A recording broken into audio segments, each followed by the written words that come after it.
few good reviews. 16 I think it is now, where I just, run down albums. I haven't had time to talk about, struggle to put a review together, whatever, the stuff. Yeah, let's go. Joyce Manor, man, they're actually a really solid pop punk band. I don't think you can really go wrong with Joyce Manor as an indie rock pop punk band in the modern era. They're not as whiny as a lot of pop punk bands. They don't just play the same three chords on every freaking song. There's a bit of range in their emotional, output in their lyrics. And yeah, this one just, well, first of all, every time it ended, I was just like, what? How's it ended already? Like, it blew by me so quickly.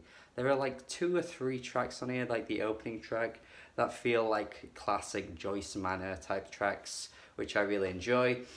Then there were like 5 or 6 friggin' slow burners and ballads and really just nondescript vocal performances. I was really surprised that they went in that direction, to be honest. Holy shit, some of these vocal performances were completely just lifeless. And lyrically as well, a few of the tracks just didn't really grab me. I don't really think they had the same sort of teenage like thrill as they've had in the past. That sort of teenage angst is kind of gone, and perhaps they wanna replace that, but they've replaced it with these attempts at emotionally potent songs that really didn't do anything at all. Like, I couldn't believe these vocal performances. Yeah, it was a pretty disappointing release, considering it was so short. So, they could have just went full throttle straight to the point, but they just had to slow it down too many times, and it left me feeling quite dry.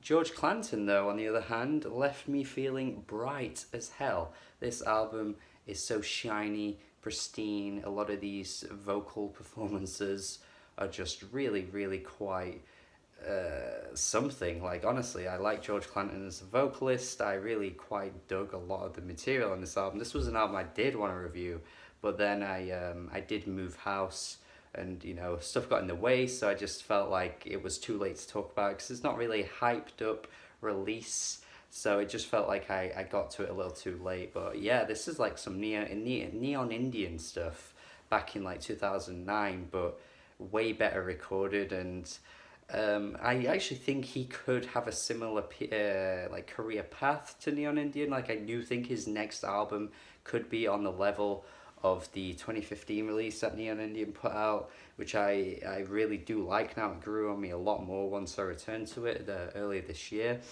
So yeah, I think George Clanton's got a lot of potential with this synth sound that he's really pushing forward here. It's really quite something unique, I think, in 2018, so definitely check this out. Armand Hammer, holy shit, they upped their game since Rome. Like, wow, these beats were so much better. I mean, in retrospect, I think Rome, I've even soured on further, to be honest. I remember giving it like a C back in the day, when I was doing that grading thing. I would say it's like a 6 out of 10.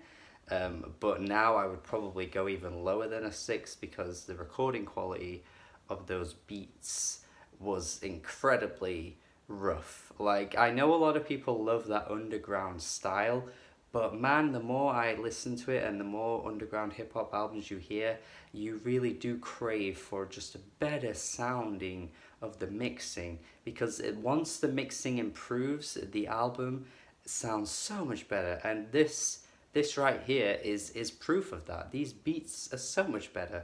Billy Woods and Elucid sound way better than they did on Rome. Sure, the lyrical themes on Rome were really cool and really quite, like meaty, but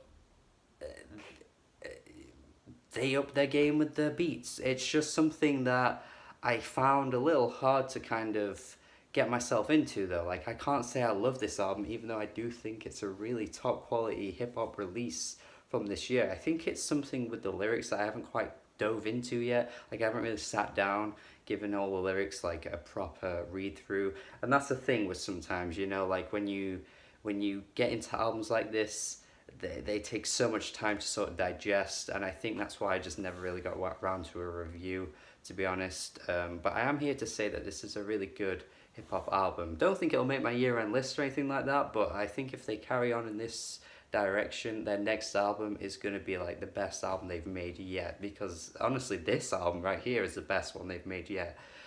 So yeah, I can't imagine them getting getting any worse from here, because Billy and Elucid are already putting out good solo material as it is. So together they can definitely keep going with this. Some of these beats, man, were really cool. Yeah, it just took a while for me to get into this one, so I do apologise for not reviewing it, but it's a good one.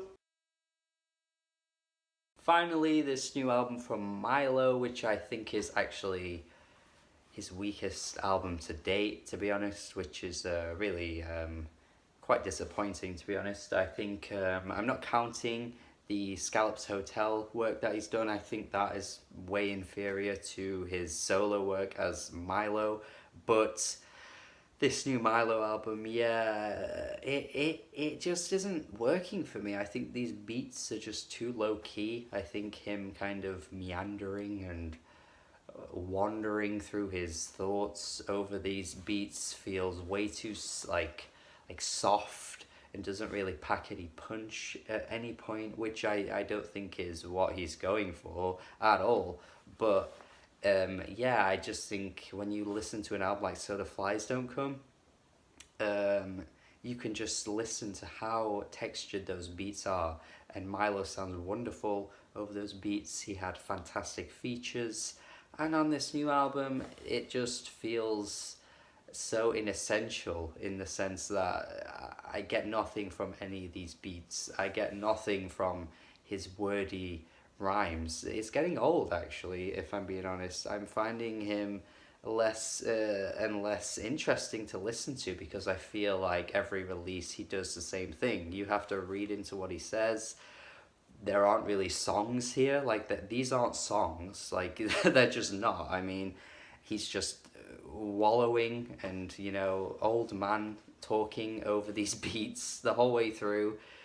Yeah, he's a great wordsmith. He has clever rhymes, and sure, there's a lot of meaning to what he says. He's not just speaking shit, but I can't help but feel like whenever I listen to this album, I'm listening to a guy that's really saying a lot with nothing in it. Like there's, I don't know what it is, but it's just too much. Like he really focuses way too much on crafting a rhyme that feels like it works well, but like in the grander scheme of the song, like it doesn't really have a focus. There's nothing here that ties everything into one tight knit, and I think it's becoming a bit of a problem with his music. I think Who Told You to Think was a good album, but it was a little too pretentious for me. Like he was like this philosopher who thought he knew everything and you knew nothing, and he was here to sort of talk down on you. That's what that album came across to me like, but it was at least better than this, and yeah, I'm just not getting anything from this. It's really quite a letdown. I'm sorry, but if you like this, that's great, but it's just not for me. And that's it. I hope you enjoyed my thoughts on these albums. Let me know your thoughts on these albums if you've heard them. Subscribe to the channel for more reviews, anything like this. Let me know what I should talk about in my next video as well. I would like that. That would be pretty cool. Have a good day. Have a good day. Have a nice day.